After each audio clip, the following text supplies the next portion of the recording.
Un des projets phares de l'IRT Nano-ELEC, c'est d'aider les personnes en situation de handicap ou les personnes âgées, grâce à ces technologies du numérique, à être au maximum de leur autonomie dans leur vie quotidienne. L'idée de Paul, c'est de voir comment ces technologies du numérique vont permettre d'apporter des solutions nouvelles aux enjeux de société qui, eux, ne sont pas forcément nouveaux. Moi, je suis utilisateur dans le cadre de mon travail. C'est un centre énorme, voilà, il y a plus de 5000 personnes. Donc l'idée serait de pouvoir vraiment être autonome dans mes déplacements. Voilà, grâce à l'application, je suis plus autonome et ça me permet d'être moins stressé. Vous êtes au point de départ étage 0, accueil. L'application Gandileo me guide à travers une interface vocale, donc j'entends un peu comme un GPS de voiture, le couloir à gauche, dans 10 mètres l'ascenseur sera à droite. Lancement du géoguidage de étage 0, accueil vers la destination étage 1, salle café. Avancez tout droit et dans 26 mètres porte.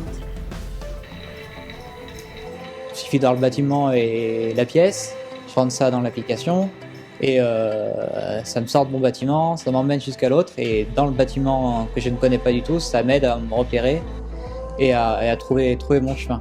Pour le projet Gandileo, nous nous sommes appuyés sur l'expertise du Cevaliti en matière d'analyse du mouvement et de capteurs inertiels. Pour que le guidage soit le plus précis possible, les algorithmes, les logiciels s'appuient sur différents types de signaux, sur les capteurs provenant du téléphone, les capteurs inertiels, accéléromètre, magnétomètre, gyromètre. C'est grâce à ce type de capteurs que nous détectons les pas lors de la marche et ces capteurs nous permettent aussi de détecter un changement d'orientation ou un changement de niveau, passer du rez-de-chaussée au premier étage. On a besoin d'une précision du mètre, voire même de la demi-porte.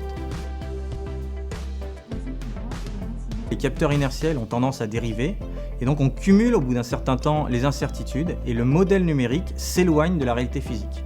Avec ce type de balise, cela nous permet de recaler le modèle numérique.